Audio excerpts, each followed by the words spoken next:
दोस्तों, आज के वीडियो में मैं आपको मेरे साथ हुए एक रियल लाइफ मनी मैनिफेस्टेशन के एक्सपीरियंस के बारे में बताऊंगा। यह इंस्टेंस एक फ्रूट्स वेंडर का है जो मेरे ऑफिस के बाहर फ्रूट्स का ठेला लगाता था और कैसे वो फ्रूट्स के ठेले से 2 से ढाई साल में 20 लाख की जमीन एंड 12 लाख की गाड़ी तक पहुंचा। उसका नाम सोम है। पहले मैं आपको सोम की स्टोरी बताता हूं कि आखिर 2 से 2.5 सालों में उसने ऐसा क्या किया कि वो लाखों रुपए कमा पाया। और वीडियो के एंड में मैं आपको यह भी बताऊंगा कि उसने ये मनी मैनिफेस्ट किया कैसे। उसने जो प्रोसेस फॉलो किया वही प्रोसेस मैं आपको स्टेप बाय स्टेप बताऊंगा। अगर ये वीडियो ज्यादा लंबी हो गई और इस वीडियो में मैं वो प्रोसेस न भी बता पाया तो भी जल्दी ही इसका पार्ट 2 लेके आऊंगा और हर एक स्टेप को एज इट इज एक्सप्लेन करूंगा, जैसे सोम ने फॉलो करके इतना ज्यादा पैसा अट्रैक्ट किया। तो चलिए पहले सोम की मनी मैनिफेस्टेशन की जर्नी आपसे शेयर करता हूं। मेरे ऑफिस के बाहर की पार्किंग के पास ही वो रोज अपने फ्रूट्स का ठेला लगाता था। लंच के बाद कभी कभी मैं उससे फ्रूट्स लेने के लिए ऑफिस के बाहर जाता था।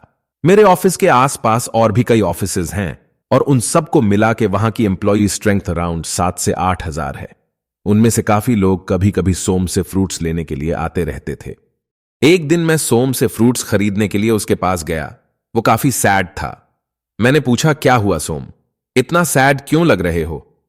उसने बताया कि उसके पापा की तबीयत ठीक नहीं है, दवाई पे भी अच्छा खासा खर्चा हो रहा है और फ्रूट्स का बिजनेस भी इतना अच्छा नहीं चल रहा है।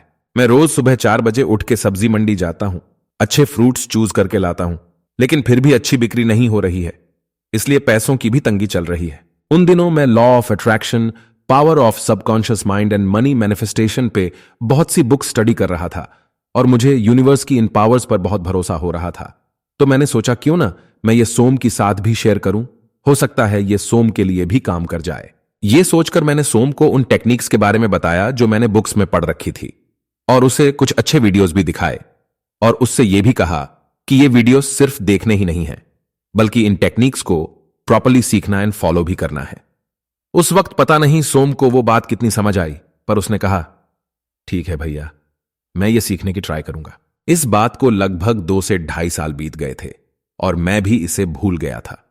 सोम ने भी फ्रूट्स का बिजनेस बंद करके ऑफिस के बाहर की पार्किंग के पास ही चाय बेचने का बिजनेस शुरू कर दिया था।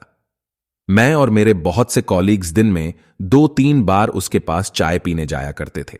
एक दिन मैं उसके स्टॉल पे चाय पी रहा था, तभी एक लड़का स्टॉल के सामने की पार्किंग में अपनी कार पार्क करने की कोशिश कर रहा था।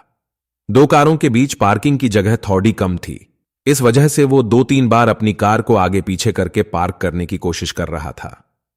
बाकी पार्किंग फुल थी, सिर्फ वही एक जगह खाली थी। सोम भी उस लड़के को पार्किंग के लिए स्ट्रगल करते हुए देख रहा था।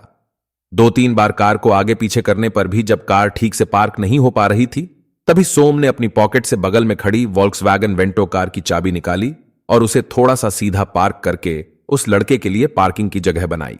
मैं ये सब देख रहा था और मैंने सोम से कहा, कंग्रेचुलेशन सोम, तुमने नई गाड़ी ले ली। सोम ने कहा, भैया ये गाड़ी आप ही ने मुझे दिलाई है। मैंने कहा, मैं कुछ समझा नहीं। तभी सोम ने मुझे याद दिलाया कि 2-2.5 साल पहले जब वो फ्रूट्स बेचा करता था, तब मैंने ही उसे law of attraction, power of subconscious mind and money manifestation के बारे में बताया था और कुछ वीडियोस भी दिखाए थे। मुझे याद आया कि हां, ऐसा तो हुआ था। तो मैंने पूछा, क्या तुमने सच में वो प्रैक्टिस किया था? सोम ने कहा, भैया वो वीडियोस देखने के बाद पहले तो मुझे लगा कि ये सब बेकार है, ऐसे थोड़ी यूनिवर्स से कुछ भी मांगने से कुछ भी मिलने लगता है। फिर मैंने सोचा कि और कोई चारा तो है नहीं और फिर ट्राई करने में कौन सा कोई खर्चा हो रहा है, तो चलो करके देख लेते हैं। वैसे भी फ्रूट्स लाने के लिए मैं डेली मॉर्निंग में 4 बजे तो उठता ही था। सो उठने के बाद थोड़े टाइम तक मैंने इसे रोज प्रैक्टिस करना शुरू किया और साथ साथ रात को सोने से पहले भी प्रैक्टिस करता था। कुछ महीनों तक तो कुछ नहीं हुआ, पर धीरे धीरे मुझे इसकी आदत सी हो गई और मैं इसे रोज प्रैक्टिस करता रहा। अब मेरा माइंड हमेशा इसी बात पे फोकस्ड रहता कि ऐसा क्या किया जाए जिससे कि मेरी इनकम बढ़े।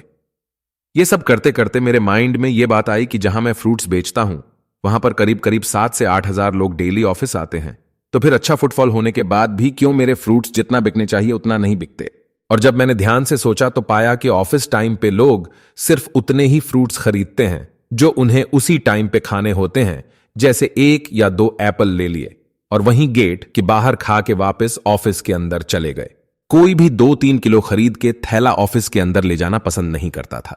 सिर्फ वही लोग 2-3 किलो खरीदते थे जिनकी गाड़ियां ऑफिस के बाहर की पार्किंग में पार्क होती थीं, ताकि फ्रूट्स खरीदने के बाद वो उन्हें ऑफिस के अंदर ले जाने के बजाय उन्हें अपनी कार में रख सकें। और ऑफिस के बाहर की पार्किंग में तो मुश्किल से 200-300 कार्स ही पार्क होती हैं, तो इसका मतलब है 7-8 हजार की एम्प्लॉई स्ट्रेंथ में से मेरे कस्टमर तो मुश्किल से 200-300 ही हैं, और इसीलिए मेरी बिक्री नहीं होती। मैं हैरान था कि मैं इतने टाइम से फ्रूट्स बेच रहा था और यह बात मेरे माइंड में कभी आई ही नहीं। मैं तो सोच रहा था 7-8 हजार का एम्प्लॉई फुटफॉल मेरा कस्टमर बेस है, पर एक्चुअल में तो वो 200-300 ही था। फिर मैंने सोचा कि ऐसा क्या किया जाए कि इनमें से ज्यादा लोग मेरे कस्टमर बन सकें। उसने आगे कहा, भैया क्योंकि इस ऑफिस एरिया में मैं काफी टाइम से फ्रूट्स का काम कर रहा था, इसलिए मुझे यह फील हुआ कि ऑफिस टाइम पे लोग थोड़ी थोड़ी देर बाद ब्रेक लेते हैं और या तो चाय या सिगरेट पीते हैं। फिर मैंने कैलकुलेट किया कि अगर मैं चाय बेचना शुरू करूं और 7-8 हजार एम्प्लॉईज में से सिर्फ 1,000 भी मेरे डेली के कस्टमर बन जाएं, तो मेरा काम बहुत अच्छा चल सकता है। उस दिन मैं सब्जी मंडी फ्रूट्स लेने नहीं गया और चाय का स्टॉल लगाने का सामान खरीदना शुरू किया। उसके अगले हफ्ते में ही मैंने अपने फ्रूट्स के ठेले को चाय के स्टॉल में बदल दिया। मेरी किस्मत ने भी मेरा साथ दिया। मेरे 1,000 से ज्यादा चाय के कस्टमर तो बने ही, पर साथ में जब भी वो काम से ब्रेक लेते तो दिन में 2-3 बार मेरे पास आके चाय पीते। इस तरह से डेली मेरे करीब 1500 से 2,000 चाय के कप बिक जाते। जब मेरे पास थोड़े पैसे इकट्ठे हो गए तो मैंने चाय के साथ साथ सिगरेट, मैगी और अंडे ब्रेड का काम भी स्टार्ट कर दिया। सोम ने आगे कहा, भैया आपने मुझे ये आकर्षण का नियम, अवचेतन मन की शक्तियों और पैसों को आकर्षित करने की टेक्निक्स को बताकर कि मेरी लाइफ बदल दी। मेरा प्रॉफिट तो आप कैलकुलेट कर ही सकते हो। यहीं से कमाए पैसों से मैंने ये गाड़ी और अपने गांव में लगभग 20 लाख की जमीन खरीदी है। दोस्तों, ये जानकर मैं काफी हैरान और खुश भी था, क्योंकि law of attraction, power of subconscious mind and money manifestation की जो बुक्स में पढ़ता था, इसका मतलब वो सच में इतना बड़ा कमाल कर सकती हैं, जिसका एक लाइव प्रूफ मेरे सामने था। सोम ज्यादा पढ़ा लिखा नहीं है, लेकिन यूनिवर्स आपकी डिग्री देख के आपका साथ नहीं देता। ये हर उस इंसान के लिए काम करता है जो इसे ठीक से समझ के इसे करेगा। फिर चाहे आपको पैसों को अट्रैक्ट करना हो, या न्यू जॉब, या प्रमोशन को, या अपनी किसी और डिजायर को। जैसा मैंने अपने लॉ ऑफ अट्रैक्शन सीरीज के फर्स्ट पार्ट में भी बताया है कि यूनिवर्स हमारे द्वारा कहे गए शब्दों को पकड़ता है, ना कि उसके पीछे के इरादे को। इसीलिए हमें हमेशा इस बात का ध्यान रखना है कि हम इन टेक्निक्स को सही से फॉलो कर रहे हैं या नहीं। तभी हमें सोम की तरह पॉजिटिव रिजल्ट्स देखने को मिलेंगे। सोम के इस इंस्टेंस से रूबरू होने के बाद ही मैंने अपने चैनल पे अपने वीडियोस को इतना सिंप्लीफाई करने की कोशिश की है कि हर कोई इजीली अपनी डे टू डे लाइफ को इन टेक्निक्स से रिलेट कर पाए। फ्रेंड्स, मेरे साथ घटे इस रियल लाइफ इंसिडेंट ने यूनिवर्स की पावर पर मेरा विश्वास और पक्का कर दिया है। अभी तक मैंने इन टेक्निक्स पे जो इंटर रिलेटेड वीडियोस बनाए हैं, वो सब इनके बारे में एक ओवरव्यू और इनकी इंपॉर्टेंस बताने के लिए बनाए हैं। सोम से मैंने हर उस स्टेप के बारे में डिटेल में बात की जिसे फॉलो करके उसने ये मनी मैनिफेस्टेशन की थी, और वो हर स्टेप मैं आपसे एज इट इज शेयर करूंगा। पर मुझे लगता है कि ये वीडियो बहुत लंबी हो गई है और हो सकता है आप बोर हो जाएं।